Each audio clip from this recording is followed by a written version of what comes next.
Hello, everyone, and welcome back to a Wealth KC short take. I got Will here, our Director of Financial Planning, and we're going to go through something I saw on Twitter the other day, coming in at a massive over 12 million views on this thing when I last looked. This is a screenshot of the video, but it was someone who works in a financing department at a car dealership and was speaking how crazy it was of this purchase this gentleman or lady was making. It was a 2024 Ram 2500, 6,000 miles on it.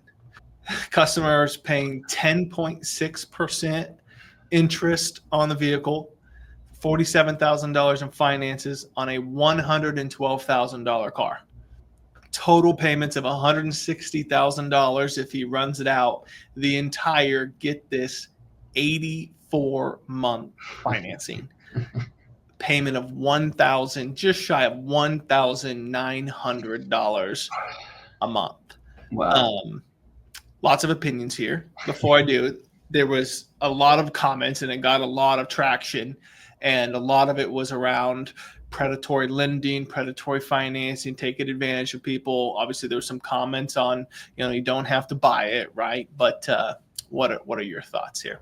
My thoughts initially are that interest rate is really, really high. I would imagine that this is dealer financed. Typically, that's when you see those interest rates above that 10. Obviously, it depends on, this individual's credit score a little bit too, but I would just say if you are thinking about buying a car, know that, usually credit unions, if you can become a member of a credit union, have pretty low interest rates that they'll offer their members. So look into that before you get dealer financing on any cars. That's typically high. The second thing that sticks out to me is just the price of this vehicle. I know trucks are expensive, but $112,000 for a used, albeit slightly used, but still used vehicle is pretty insane.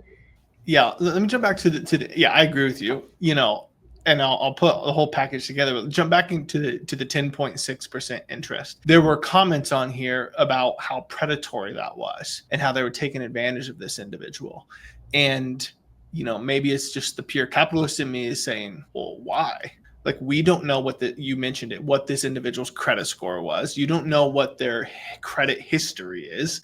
We don't know how much money they make. And at the end of the day, it's not your money. It's the dealer's money or the bank's money, right? And Right. They are allowed to charge the interest, they want to charge to warrant the risk of lending to this individual.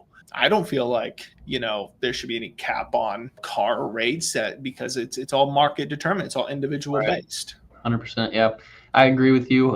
Some other things that stick out to me are the 84-month financing, as well as the amount of, the dollar amount that is being paid here. That's $1,898. That could be a mortgage payment right there. So just an insane financial spot to put yourself in. And if you're going to, on a depreciating asset, nonetheless, right? That's not a mortgage. That's a mortgage payment on a depreciating asset versus a mortgage is an appreciating asset. Typically. Right. So This is crazy. Yep, I would say final thoughts. If you're going to purchase something like this, make sure that you have a large down payment ready at least and cash flows to support it. So yeah, this whole idea that this is predatory, at the end of the day, no one was forcing this individual to sign on the bottom of this piece of paper, right? They had every right to say no. I think the biggest thing that sticks out to me, if you put two things together, if you have a 10.6% interest rate, my guess would be you don't have a really solid credit score or credit history. If you needed to spread this out over 84 payments, that means you don't have the monthly cash flow to do it on 5 years, right? A traditional car. And so that goes back to the $112,000 purchase price. And it's like, 1 plus 1 here is not equaling 2. Like, if you have to spread it out over 84 payments and have to pay almost 11% interest, you probably should not be buying a $112,000 vehicle. Yeah, that sums it up pretty well. All right. Thought this was crazy. Got tons of views, so I was interested in your perspective. So appreciate the time, Will. Thanks, everybody, for joining, and we'll catch you next time.